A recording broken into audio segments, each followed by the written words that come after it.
ಆರೋಗ್ಯ, ಹೈಡ್ರೋಕಾರ್ಬನ್, ಕೃಷಿ ಹಾಗೂ ಸಂಬಂಧಿತ ವಲಯಗಳು ಸೇರಿದಂತೆ ಹಲವು ರಂಗಗಳಲ್ಲಿ ಸಹಕಾರ ವರ್ಧನೆಗಾಗಿ ಭಾರತ ಹಾಗೂ ಗಯಾನಾ ದೇಶಗಳು 10 ಒಡಂಬಡಿಕೆಗಳಿಗೆ ಸಹಿ ಹಾಕಿವೆ.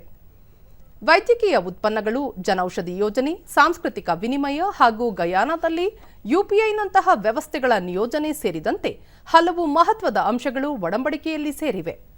ಪ್ರಧಾನಿ ನರೇಂದ್ರ ಮೋದಿ ಹಾಗೂ ಗಯಾನಾದ ಅಧ್ಯಕ್ಷ ಡಾಕ್ಟರ್ ಮೊಹಮ್ಮದ್ ಇರ್ಫಾನ್ ಅಲಿ ನಿನ್ನೆ ರಾತ್ರಿ ರಾಜಧಾನಿ ಜಾರ್ಜ್ ಟೌನ್ನಲ್ಲಿ ನಡೆಸಿದ ನಿಯೋಗ ಮಟ್ಟದ ಮಾತುಕತೆಯ ನಂತರ ಉಭಯ ದೇಶಗಳು ಅಂಕಿತ ಹಾಕಿವೆ.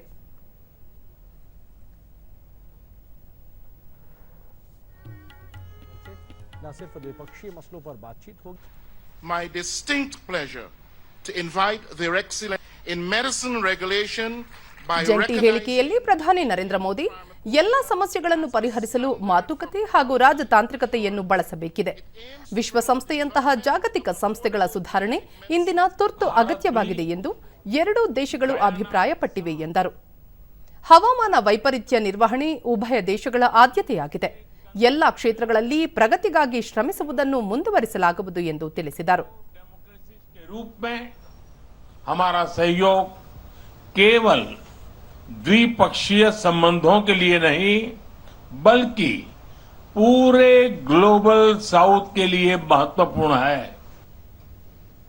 इस प्रकार से गयाना की नदियां यहां के लोगों की कल्चरल आइडेंटिटी का अभिन्न अंग रही है.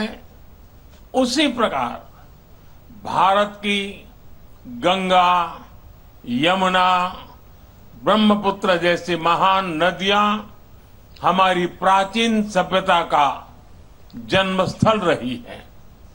दोनों देशों में जल को सामाजिक और सांस्कृतिक गौरव का स्थान दिया गया है. ಗಯಾನಾ ಅಧ್ಯಕ್ಷ ಡಾಕ್ಟರ್ ಮೊಹಮ್ಮದ್ ಇರ್ಫಾನ್ ಅಲಿ ಭಾರತದೊಂದಿಗಿನ ಮಾತುಕತೆ ಫಲಪ್ರದವಾಗಿದೆ. ದ್ವಿಪಕ್ಷೀಯ ಸಂಬಂಧಗಳನ್ನು ಬಲಪಡಿಸಲು ಉಭಯ ನಾಯಕರು ಸಮ್ಮತಿ ಸೂಚಿಸಲಾಗಿದೆ ಎಂದರು. It was the exchange of ideas and it was a commitment of helping each other to overcome challenges, not competing with each other, but helping each other to overcome challenges. It is this type of thinking that will change the world when we seek to help each other to overcome the many challenges that are before us. ಇದಕ್ಕೂ ಮುನ್ನ George ಟೌನ್ನ state ಹೌಸ್ನಲ್ಲಿ ನಡೆದ ಸಮಾರಂಭದಲ್ಲಿ ಪ್ರಧಾನಿ ನರೇಂದ್ರ ಮೋದಿ ಅವರಿಗೆ guard of honour ಪ್ರಶಸ್ತಿಯನ್ನು ಪ್ರದಾನ ಮಾಡಲಾಯಿತು.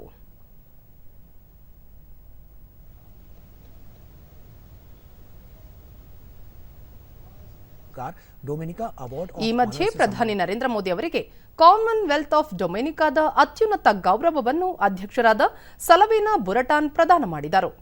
करने की उनकी प्रतिबद्धता को लेकर दिया गया है. प्रधानमंत्री ने इस सम्मान को 140 करोड़ भारतीयों को समर्पित किया. उन्होंने कहा कि यह संतोष का विषय रहा है कि कोविड जैसी महामारी के समय डोमिनिका की मदद की गई है. ಪ್ರಧಾನಿ ನರೇಂದ್ರ ಮೋದಿ ಈ ಗೌರವವನ್ನು ಭಾರತದ ಸಹೋದರ ಸಹೋದರಿಯರಿಗೆ ಅರ್ಪಿಸುತ್ತಿದ್ದೇನೆ. ಭಾರತ ಮತ್ತು ಡೊಮಿನಿಕಾದ ನಡುವಿನ ಸಂಬಂಧ ಬಲವರ್ಧನೆಯನ್ನು ಮತ್ತಷ್ಟು ಎತ್ತರಕ್ಕೆ ಕೊಂಡೊಯ್ಯಲು ಸಹಕಾರಿಯಾಗಲಿದೆ. 140 ಕೋಟಿ ಭಾರತೀಯರ ಶ್ರಮದ ಪ್ರತೀಕವಾಗಿದೆ ಎಂದು ತಿಳಿಸಿದರು. ಜಗತ್ತಿನ ಉನ್ನತೀಕರಣಕ್ಕಾಗಿ ಹಾಗೂ ಮಹಿಳೆಯರ ಸಶಕ್ತೀಕರಣಕ್ಕಾಗಿ ಉಭಯ ದೇಶಗಳು ಕಾರ್ಯನಿರ್ವಹಿಸಲಿವೆ. ಕೆರಿಬಿಯನ್ ದೇಶಗಳೊಂದಿಗಿನ ಸಂಬಂಧವನ್ನು ಮತ್ತಷ್ಟು ಸದೃಢಗೊಳಿಸಲು ಭಾರತ ಬದ್ಧವಾಗಿದೆ ಎಂದು ಪ್ರಧಾನಿ ಹೇಳಿದರು. कोविड जैसी आपदा के समय डोमिनिका के लोगों की सहायता कर सके.